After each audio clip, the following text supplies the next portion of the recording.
प्रणाम। जय सियाराम। मैं आचार्य राजेश श्री राम जन्मभूमि अयोध्या से।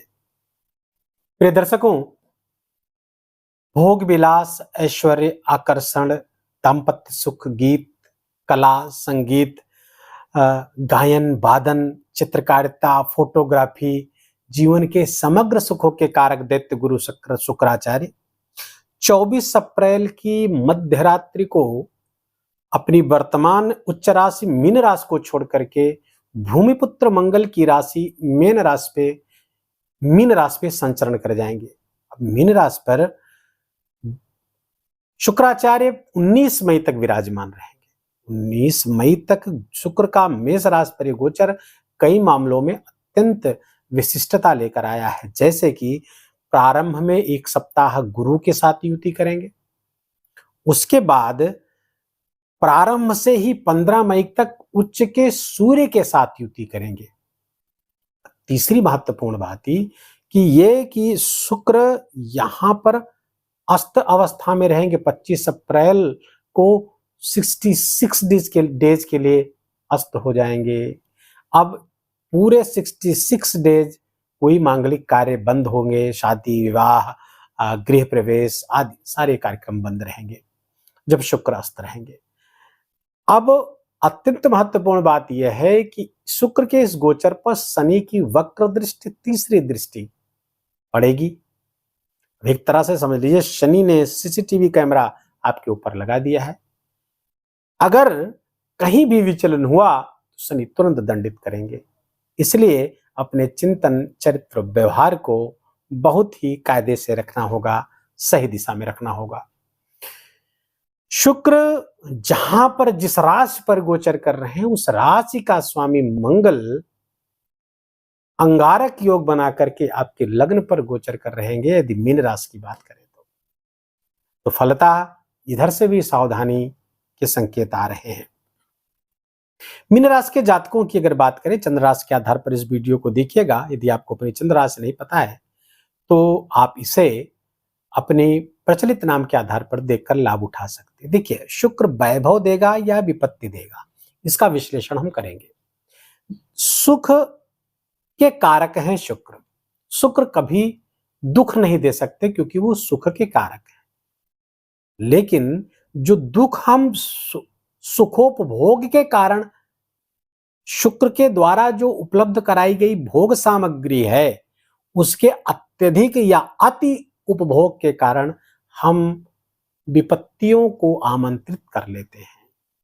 यहां पर यदि अपने चिंतन, चरित्र, व्यवहार को आप कंट्रोल कर ले गए तो फिर विपत्ति नहीं आएगी, वैभव ही आएगा। मीन राशि के जातकों के लिए शुक्र अष्टम स्थान के स्वामी है, तृतीय स्थान के स्वामी है, बहुत योग कारक नहीं है मीन राशि के जातकों के लिए। धन स्थान पर गोचर करेंगे, द्वितीय स्थान पर गोचर करेंगे। यहां पर उच्च के सूर्य भी साथ रहेंगे, प्रारंभ में लग्नेश भी साथ में रहेंगे अर्थात देव गुरु बृहस्पति। तो शुरुआती दिनों के लिए तो बहुत अच्छा है। जब शुक्र गुरुदेव यहां पर गोचर कर जाएंगे 1 मई को देवगुरु बृहस्पति, तब यहाँ पे सूर्य के साथ तो अभी वर्तमान में कुटुंब में कलह की स्थिति बनी हुई है। अभी 24 तक आपकी वाणी में कड़वाहट, लड़ाई झगड़ा, गाली गलौज की स्थिति बनी हुई थी, असत्य भाषण की संभावना बनी हुई थी। तो वहीं जुए, सट्टा, लॉटरी आदि में भी आपको नुकसान होता हुआ दिख रहा था। अब जब शुक्र 24 को आ जाएंगे तो वाणी थोड़ी विनम्र होगी, वाणी में थोड़ा सा विनम्रता का भाव आएगा। लेकिन चूंकि सूर्य उच्च के हैं तो थोड़ा सा आपको यहाँ पर वाणी के प्रयोग में शब्दों के चयन में बहुत सावधानी बरतनी होगी। शुक्र और सूर्य जब द्वितीय स्थान पर गोचर करते हैं तो अष्टम स्थान को देखेंगे जो शुक्र का स्वयं का स्थान है, अष्टमेश है शुक्र।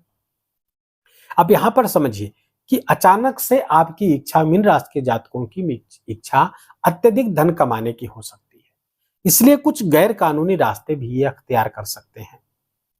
जुआ, सट्टा, लॉटरी आदि में भी आप प्रवेश कर सकते हैं, उधर आजमा सकते हैं। इस प्रवृत्ति से आपको बचना होगा।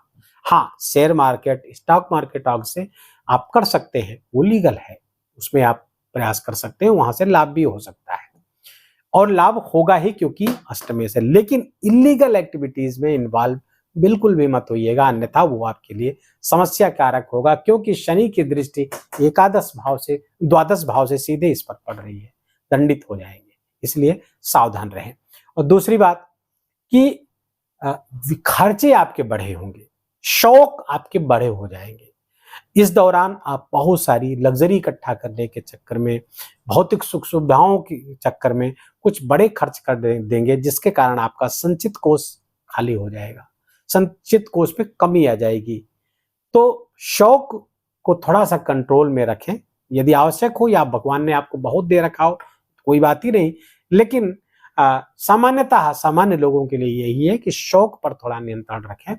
जो आवश्यकताएं हैं वहीं पर आप खर्च करिए, क्योंकि इस समय एक प्रवृत्ति आपकी पनपेगी ज्यादा से ज्यादा खर्च करने की, ज्यादा से ज्यादा वस्त्राभूषण इकट्ठा करने की, लग्जरियस चीजें पाने की, तो उसके प्रति थोड़ा सा सावधान रहें। यहाँ पर तृतीय का स्वामी द्वितीय बैठेगा तो थोड़ा सा हो सकता है भाई बहनों से संबंध यहाँ पे गड़बड़ करवा सकता है, भाई बहनों के सुख सहयोग में कमी आ सकती है, या पैतृक संपत्ति को लेकर के कोई घर में लड़ाई झगड़ा हो सकता है, वाद विवाद की स्थिति पैदा हो सकती है।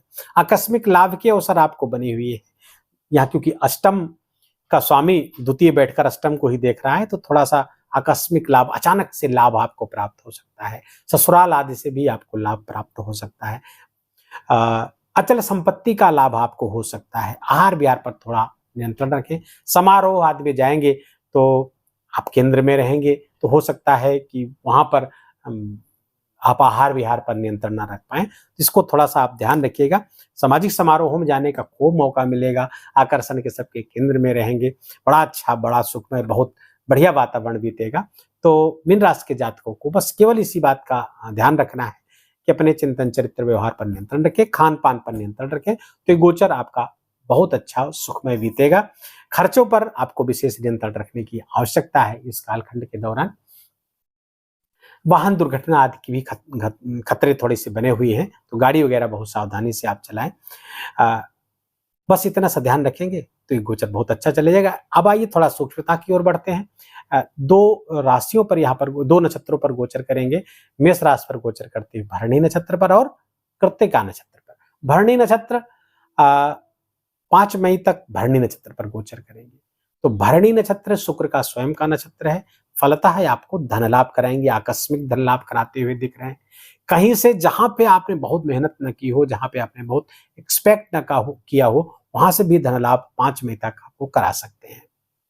दूसरी बात, 5 मई के बाद कृत्तिका नक्षत्र पर गोचर करेंगे। कृत्तिका नक्षत्र सूर्य का नक्षत्र है, और सूर्य नक्षत्र पर सूर्य शुक्र कला निधि योग बना करके गोचर करेंगे, तो बड़ा अच्छा गोचर ये रहेगा। क्रिएटिविटी आपकी बढ़ जाएगी, वाणी से, वाणी के कौशल से, संवाद कौशल से आप बहुत अच्छे लाभ अपने लिए अर्जित कर सकते हैं, आकस्मिक लाभ अर्जित कर सकते हैं।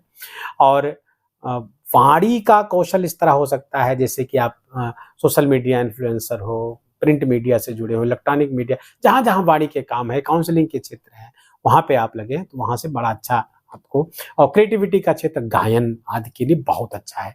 यदि आप वोकल आर्ट से जुड़े हुए हैं तो गायन के लिए बहुत ही अच्छा ये गोचर रहेगा। जो लोग सिंगिंग करते हैं और उनके लिए, और ब्लॉगर हैं, तो बहुत अच्छा गोचर। तो ये दोनों नक्षत्र पर गोचर करते हुए शुभ ही करेंगे आपके लिए। थोड़ा सा अपने विचारों पर नियंत्रण आपको रखने की आवश्यकता यहाँ पर रहेगी, बाकी बहुत अच्छा गोचर है। उपाय के तौर पर आप केवल और केवल श्री सूक्त का पाठ और साथ में सिद्ध कुंजिका स्तोत्र का पाठ करें। गौ सेवा अगर थोड़ी बहुत हो सके, घर में कुछ आटा आप रोज एक मुट्ठी एक डिब्बे में निकाल कर रखते चलें और महीने भर बाद किसी गौशाला में दे दें, तो ये सर्वोत्तम उपचार होगा लगभग सारे ग्रहों के लिए। इतना आप करते रहेंगे तो बहुत अच्छा ये गोचर जाएगा। वीडियो को ही विराम देंगे। यदि वीडियो आपके काम का लगा हो, मेरा बोलना आपका सुनना सार्थक हुआ हो, तो कृपा करके इस वीडियो को लाइक करिएगा। कमेंट में जय सिया राम लिखना बिल्कुल भी मत भूलिएगा। चैनल को अभी तक आपने सब्सक्राइब नहीं किया या प्रथम आगमन है तो स्वागत है आपका, इसको सब्सक्राइब कर लीजिए, बेल आइकन की घंटी दबा लीजिए। शीघ्र ही पुनः हाजिर होते हैं, तब तक अपना ख्याल रखिए, अपनों का ख्याल रखिए, माता पिता की खूब सेवा करके उनका आशीर्वाद लीजिए। जय जय सिया राम।